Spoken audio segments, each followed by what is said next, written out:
ঈশ্বৰৰ মহিমা জ্যোতি জেৰুসালেমৰ মন্দিৰৰ পৰা কিয় আঁতৰি গৈছিল?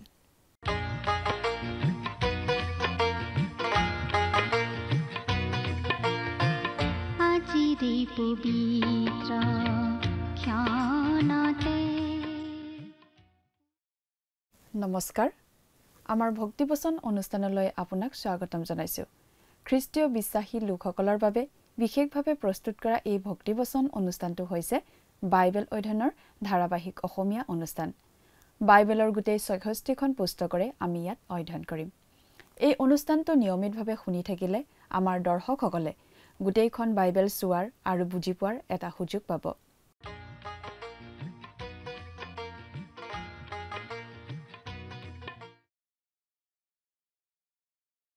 প্ৰিয় দৰ্শক, আপুনি যদি আমাৰ এই অনুষ্ঠানটো নিয়মিতভাৱে শুনি আছে তেনেহলে আপুনি নিশ্চয় জানে যে আমি এতিয়া বাইবেলৰ পুৰণি নিয়ম খণ্ডৰ জিহিজকেল ভাৱবাদীৰ পুস্তকখন অধ্যয়ন কৰি আছো।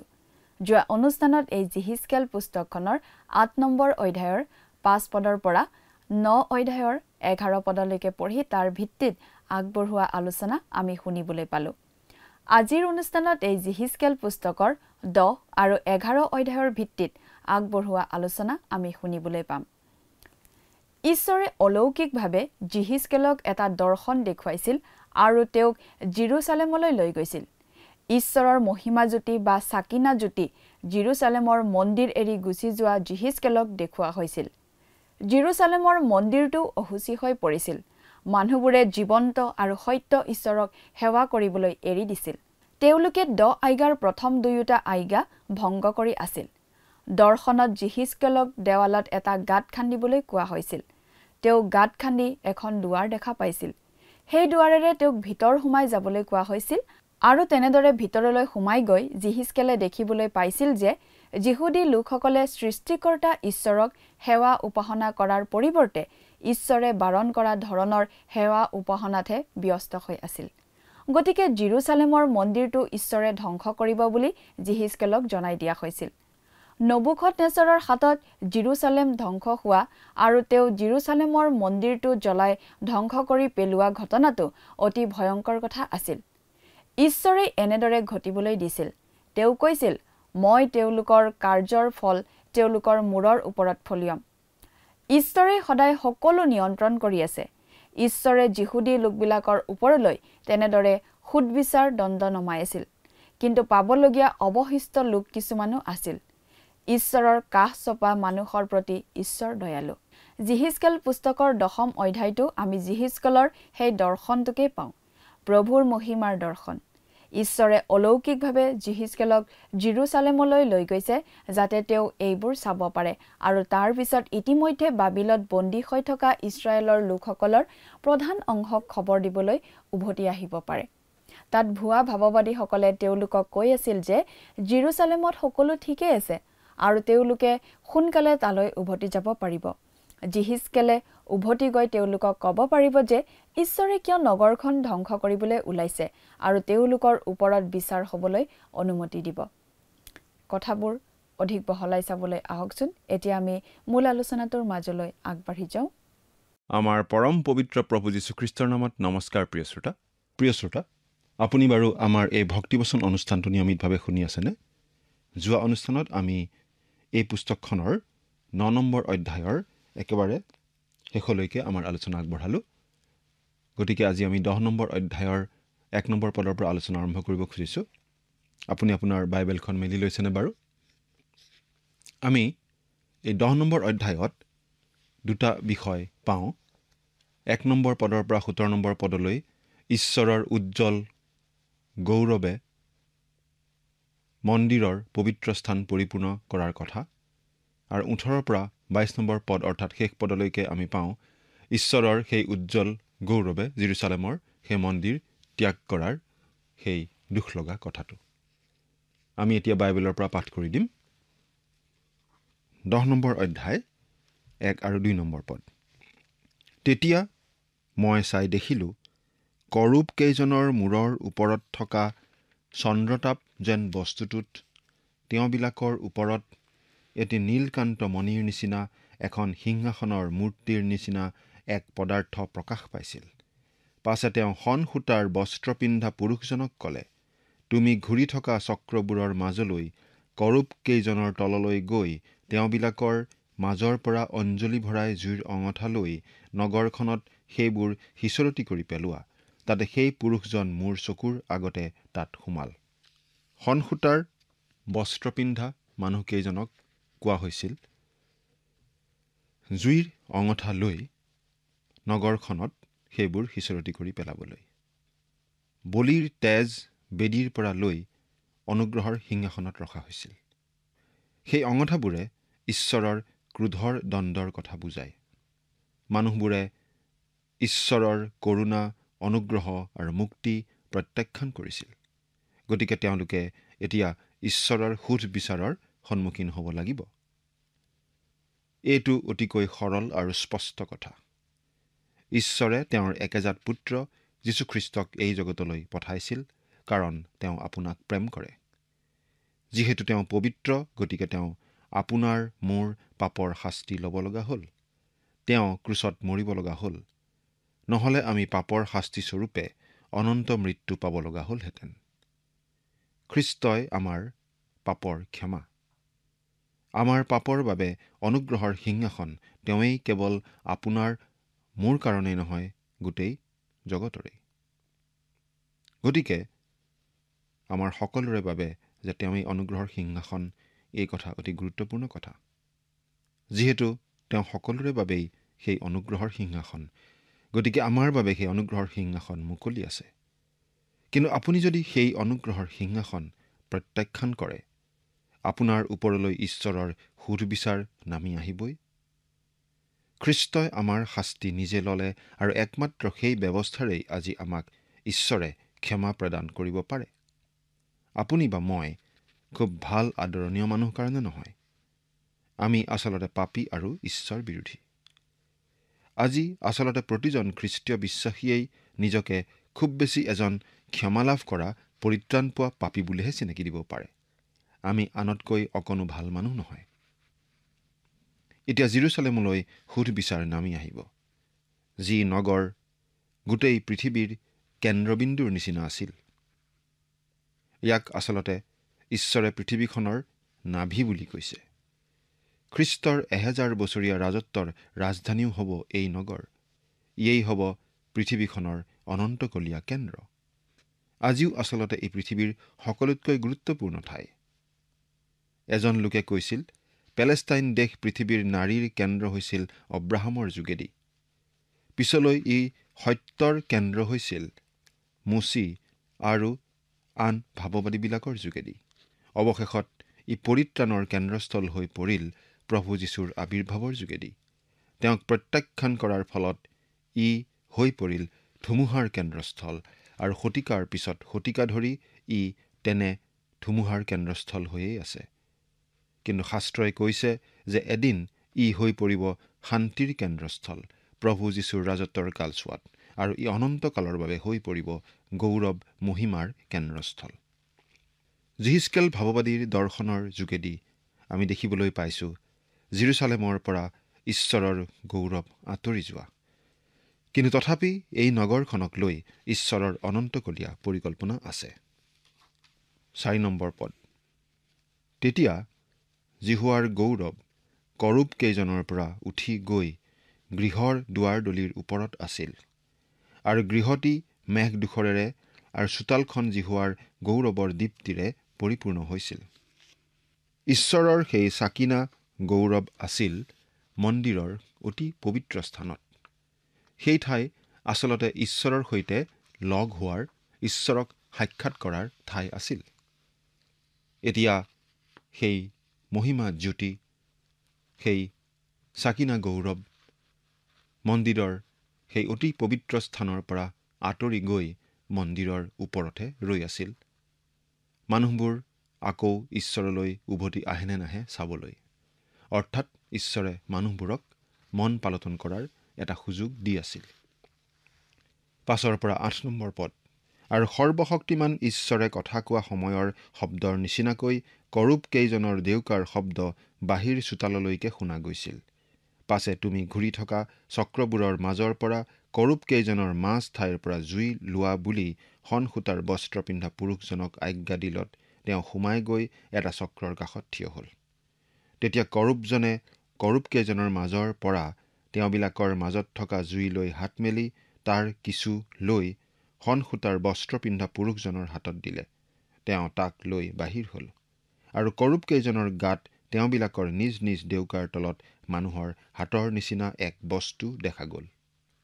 ঈশ্বৰৰ হাত মানে আচলতে তেওঁ যি কৰ্ম কৰে সেই কৰ্ম কৰাৰ তেওঁৰ যি আহিলা বা সঁজুলি তাকেই আমি বুজি পাওঁ। কিয়নো ঈশ্বৰ আত্মা, তেওঁৰ আমাৰ নিচিনা শৰীৰ নাই। সেই হাতেৰেই ঈশ্বৰে আমাৰ বাবে সকলোতকৈ ডাঙৰ কামটো কৰি থৈ গ'ল।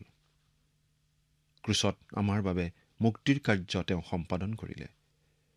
ইয়াত ঈশ্বৰৰ হাতে ইছৰাইল জাতিৰ ওপৰলৈ সুধবিচাৰ নমাই অনাৰ কথা আমি দেখিবলৈ পাওঁ। 9 নম্বৰ পদ, পাছে মই চাই দেখিলোঁ এজন কৰোবৰ কাষত এটা চক্ৰ আৰু আন কৰোবৰ কাষত আন চক্ৰ, এইদৰে 4জন কৰোবৰ কাষত 4টা চক্ৰ আছিল আৰু সেই চক্ৰকেইটাৰ আভা বৈদুৰ্য মণিৰ নিচিনা। চলি থকা চকা এটা লক্ষ্য কৰিছেনে? ইয়াত ঘূৰি থকা চকাই আচলতে ঈশ্বৰে নেৰা নেপেৰাকৈ অনবৰতেই কাম কৰি থকাটোক বুজায়। ঈশ্বৰ ব্যস্ত। প্ৰভু যীশুৱে এইদৰে কৈছিল, কিন্তু যীশুৱে তেওঁবিলাকক এই উত্তৰ দিলে, মোৰ পিতৃয়ে এতিয়ালৈকে কৰ্ম কৰি আছে, ময়ো কৰি আছোঁ। যোহনে লিখা শুভবাৰ্তা 5 নম্বৰ অধ্যায়ৰ 17 নম্বৰ পদ। এতিয়া প্ৰভু যীশু স্বৰ্গত অতি ব্যস্ত, আমাৰ বাবে নিবেদন কৰাত ব্যস্ত। 10 আৰু 11 নম্বৰ পদ। আৰু সেইবোৰৰ আকৃতিৰ বিষয়ে হ'লে 4টা একে ৰকমৰ, যেন চক্ৰৰ মাজতহে চক্ৰ আছে। যোৱা সময়ত সেইবোৰ 4 কাষে যায়। যোৱা সময়ত সেইবোৰৰ কোনোফালে নুঘূৰে, কিন্তু যি ঠাই মূৰটোৰ সন্মুখ সেইবোৰ সেই ঠাইৰ ফাললৈ পাছে পাছে যায়। যোৱা সময়ত কোনোফালে নুঘূৰে। ঈশ্বৰে কোনো কথা নাপাহৰে। তেওঁ লক্ষ্যভ্ৰষ্ট নহয়। নিজৰ পৰিকল্পনা সিদ্ধ কৰিবলৈ তেওঁ নিৰ্দিষ্ট কৰ্মপন্থাৰে আগবাঢ়ি গৈ থাকে। 12, 13 আৰু 14 নম্বৰ পদ একেলগে পঢ়ি দিম। আৰু তেওঁবিলাকৰ গোটেই গা আৰু তেওঁবিলাকৰ পিঠি, হাত, ডেউকা আৰু চক্ৰ চাৰিওফালে চকুৰে ভৰা। তেওঁবিলাক 4জনৰেই চক্ৰ চকুৰে ভৰা। সেই চক্ৰকেইটাৰ বিষয় হ'লে মই সেইবোৰক ঘূৰি থকা চক্ৰ বুলি মতা শুনিলোঁ। প্ৰতিজনৰ 4খন মুখ, প্ৰথমখন কৰোবৰ, দ্বিতীয়খন মানুহৰ, তৃতীয়খন সিংহৰ আৰু চতুৰ্থখন কুৰৰ পক্ষীৰ মুখ।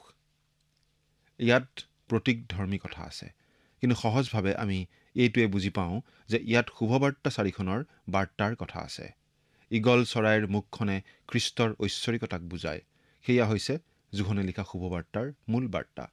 সিংহৰ মুখখনে বুজায় যীশুৰ ৰাজকীয়তা, আৰু মথিয়ে লিখা শুভবাৰ্তাৰ বাৰ্তা সেইটো, তেওঁ যিহুদাৰ সিংহ। মানুহৰ মুখখনে বুজায় যীশুৰ মানৱীয়তা, সেয়া হৈছে লোকে লিখা শুভবাৰ্তা। আৰু কৰোবৰ মুখখনে, কেতিয়াবা গৰুৰ কথাও উল্লেখ আছে, বুজায় যীশুৱে পৃথিৱীলৈ দাসৰ ৰূপ ধাৰণ কৰি অহাৰ কথা। সেইটো আমি পাওঁ মাৰ্কে লিখা শুভবাৰ্তাত। প্ৰভু যীশুৱে তেওঁৰ তেজ বোৱালে যাতে আপুনি মই অনন্ত জীৱন লাভ কৰিব পাৰোঁ।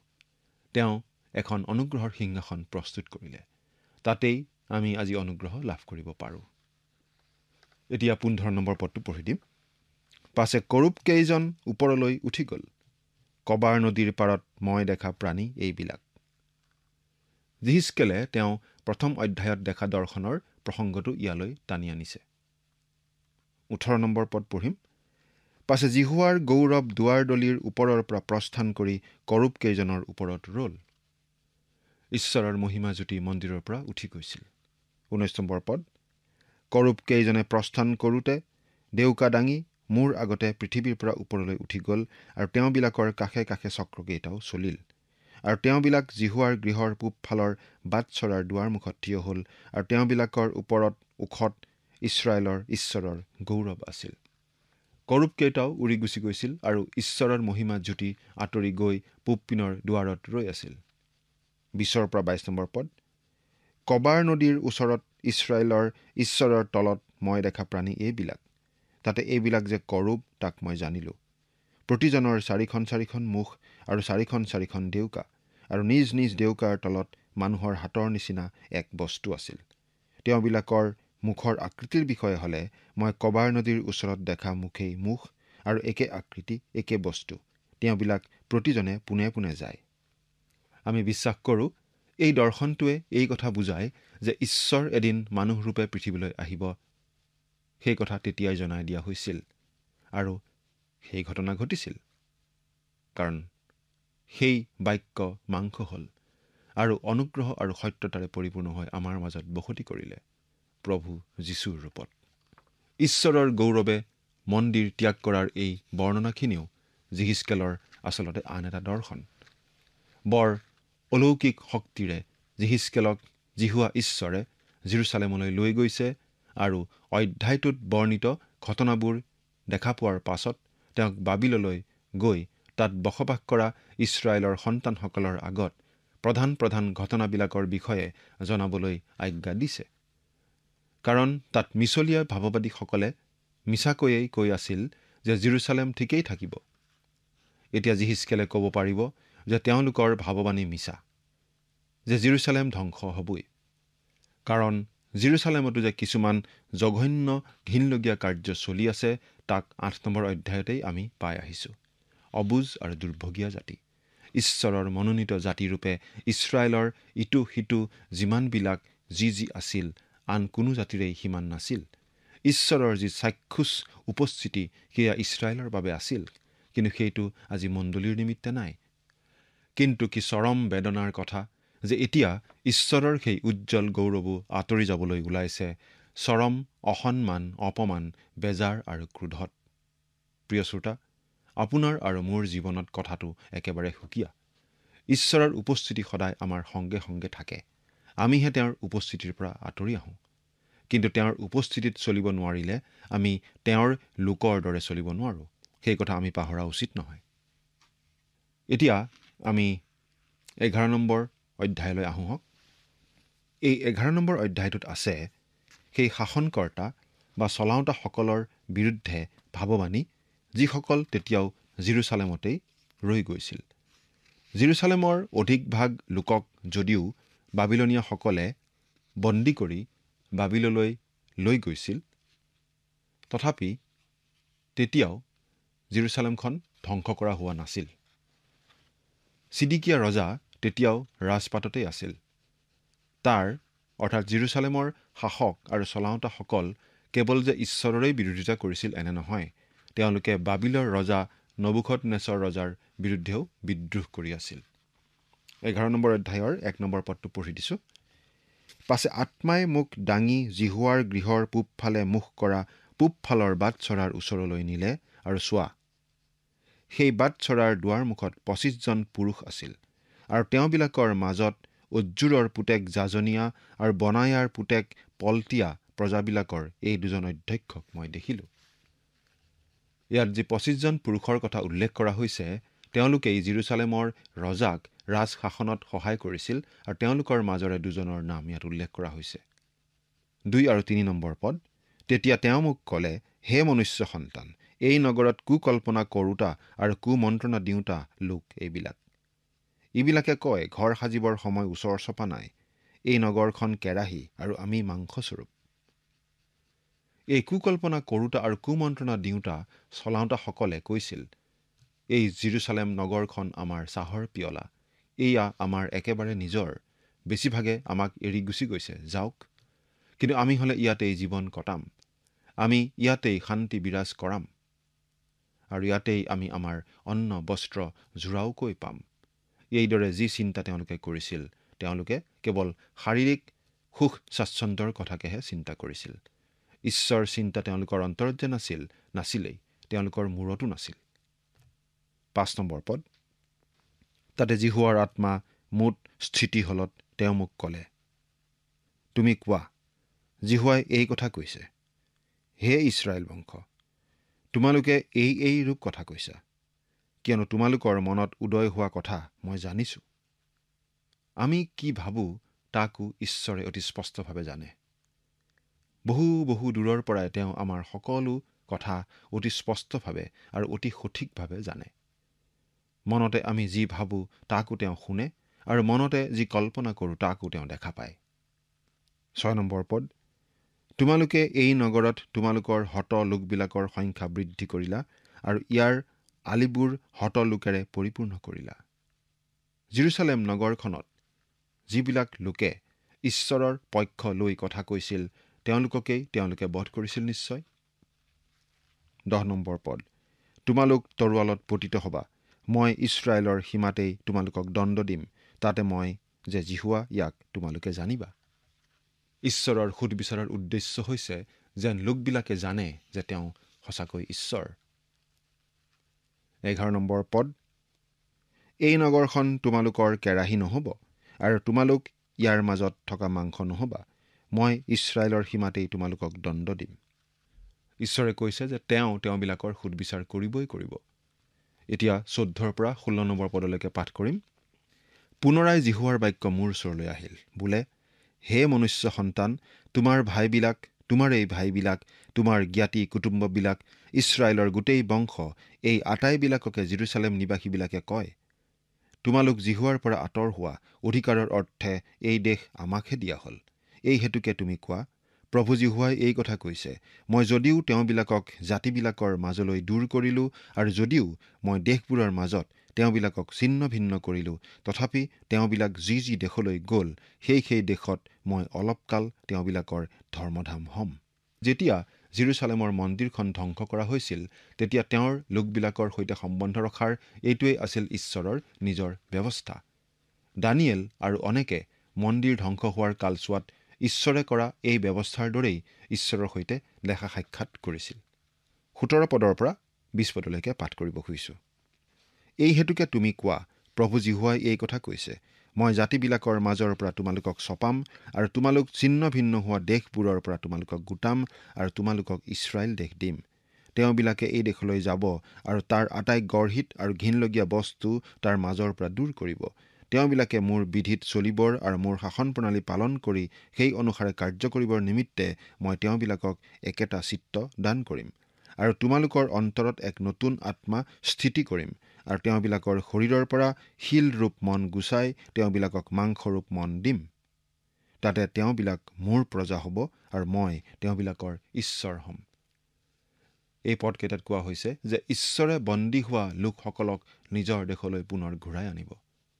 বাবিল দেশলৈ বন্দী হৈ যোৱা সেই লোকসকলৰ মাজত 60,000তকৈ কম লোক বাবিলত আছিল, যিসকলে 70 বছৰৰ পাছত স্বদেশলৈ উভতি আহিছিল। 21 নম্বৰ পদ, কিন্তু প্ৰভু জিহুৱাই কৈছে, যিবোৰৰ হৃদয় সিহঁতৰ গৰ্হিত আৰু ঘিনলগীয়া বস্তুবোৰৰ হৃদয়ৰ পাছত চলে, সিহঁতৰ বিষয়ে হ'লে মই সিহঁতৰ নিজৰ মূৰতেই সিহঁতৰ কাৰ্যৰ ফল ফলিবম। সুধবিচাৰ জগতখনলৈ আহি আছিল, এতিয়াও সুধবিচাৰ আহি আছে। এয়া বৰ পৰিতাপৰ কথা, আজিকালিৰ মণ্ডলীত ঈশ্বৰৰ আগন্তুক সুধবিচাৰৰ কথা শিকাওঁতা খুব কম। কিন্তু আমি জনা উচিত যে এই বিষয়ে আমি মণ্ডলীত শিকাওঁ নে নিশিকাওঁ সেয়া সুকীয়া কথা, কিন্তু ঈশ্বৰৰ সুধবিচাৰ আহিবই। ঈশ্বৰৰ সুধবিচাৰটোৱেই ঈশ্বৰৰ নিশ্চিত অস্তিত্বৰ এটা ডাঙৰ প্ৰমাণ। আমি বাকীকেইটা পদ পাঠ কৰি দিব খোজা নাই। 22 আৰু 23 নম্বৰ পদত আমি পাওঁ, ঈশ্বৰৰ সেই উজ্জ্বল গৌৰৱ জেৰুচালেমৰ পৰা ওলাই নগৰখনৰ পৰা পূবৰ ফালে অৱস্থিত জৈতুন পৰ্বতলৈ গতি কৰিছিল।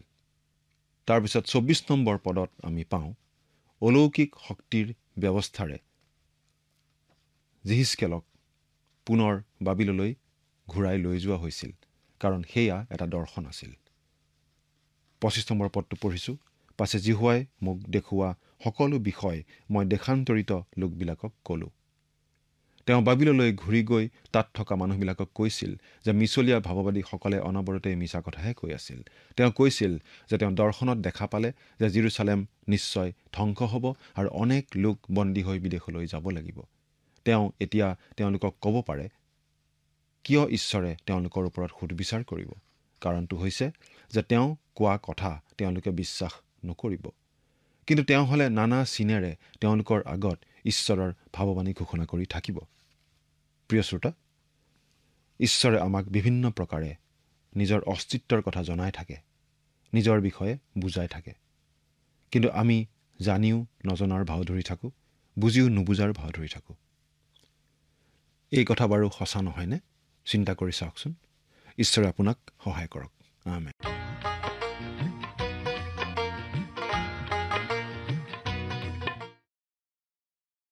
ঈশ্বৰে জিহিজকেলত দেখুওৱা দৰ্শনটোত জিৰচালেম মন্দিৰৰ পৰা ঈশ্বৰৰ মহিমাজ্যোতি আঁতৰি যোৱা জিহিজকেলে দেখিছিল। জিৰচালেমৰ মন্দিৰটো শত্ৰুৰ হাতত ধ্বংস হোৱাৰ আগে আগে ঈশ্বৰৰ সেই মহিমাজ্যোতি তাৰ পৰা আঁতৰি গৈছিল। জিৰচালেমলৈ ঈশ্বৰৰ সুদবিচাৰ দণ্ড যে আহি আছিল, এনেদৰেই জনাই দিয়া হৈছিল। সেই সকলো কথা বাবিলত বন্দী হৈ থকা লোকসকলৰ আগত তেওঁ জনাইছিল। বাবিলত বন্দী হৈ থকা লোকবিলাকক ঈশ্বৰে আকৌ নিজ দেশলৈ উভতি আহিবলৈ দিব বুলি জনাইছিল। কোনবোৰ লোকক তেওঁ উভতি আহিবলৈ দিব? যিসকল লোকে ঈশ্বৰক মনে প্ৰাণে বিচাৰিছিল। ৭০ বছৰৰ পাছত ৬০,০০০তকৈও কম সংখ্যক যিহুদী লোক যিহুদা দেশলৈ পুনৰ ঘূৰি আহিব পাৰিছিল। ঈশ্বৰে কোৱাৰ দৰে সকলো ঘটিছিল। প্ৰিয় দৰ্শক, আজিলৈ আমাৰ অনুষ্ঠানটো ইমানতে সামৰিছোঁ। পৰৱৰ্তী অনুষ্ঠানত আপোনাক পুনৰ লগ পাম বুলি আশা ৰাখিলোঁ। সামৰণি মৰাৰ আগতে আহকচোন আমি খন্তেক মূৰ্ণত কৰোঁ হওক। স্বৰ্গত থকা অতি মৰমীয়াল দয়ালু পিতৃ ঈশ্বৰ, প্ৰভু তোমাক ধন্যবাদ দিছোঁ। তোমাৰ পবিত্ৰ বাক্য অধ্যয়নৰ যি সুন্দৰ সময় তুমি আমাক আটাইকে দান কৰিলা তাৰ বাবে। দয়ালু পিতৃ ঈশ্বৰ, বিশেষকৈ সময়তে প্ৰাৰ্থনা কৰিছোঁ প্ৰতিজন দৰ্শকসকলৰ বাবে। প্ৰভু, তুমি তেওঁলোকক আশীৰ্বাদ কৰা, যাতে প্ৰভু তেওঁলোকে প্ৰতিটো খোজ সাৱধানে যাতে দি চলিব পাৰিব। কিয়নো পিতৃ, অনেক সময়ত আমাৰ শত্ৰু চৈতানে কাক কেনেকৈ গ্ৰাস কৰিব পাৰে তাৰ চল বিচাৰি ফুৰে, আৰু সেয়ে যাতে আমি প্ৰলোভিত নহয় প্ৰভু, তেওঁলোকে যাতে সদায় সাৱধানে যাতে চলি তোমাৰ আশীৰ্বাদৰ যাতে ভাগি হৈ প্ৰতি মুহূৰ্তত যাতে চলিব পাৰিব, তেনে আশীৰ্বাদ প্ৰভু তুমি দান কৰিবা। আৰু তেওঁলোকৰ যদি কিবা সমস্যাবিলাক আছে, সেই সকলো সমস্যাবিলাক প্ৰভু তুমি তেওঁলোকৰ জীৱনৰ পৰা প্ৰভু তুমি দূৰ কৰিবা, আৰু সকলো সময়তে যাতে তেওঁলোকে তোমাৰ যাতে ধন্যবাদ দি প্ৰভু চলিব পাৰিব, প্ৰভু তুমি তেনে আশীৰ্বাদ কৰিবা। এই সকলো যাচনা মহান ত্ৰাণকৰ্তা প্ৰভু যীশুখ্ৰীষ্টৰ নামত অৰ্পণ কৰিলোঁ। আমেন।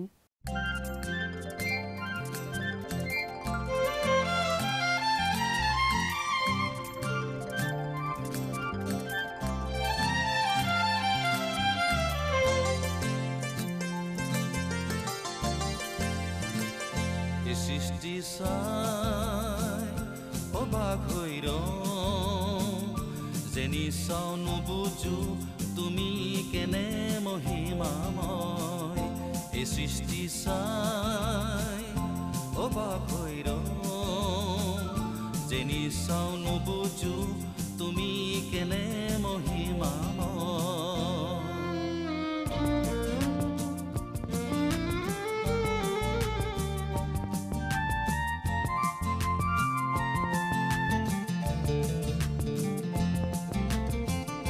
আকাশৰ বুকু তোমাৰ পৰাক্ৰম,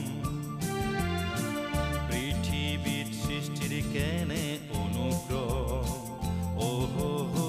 বাক্যেৰে পৃথিৱী সজালা।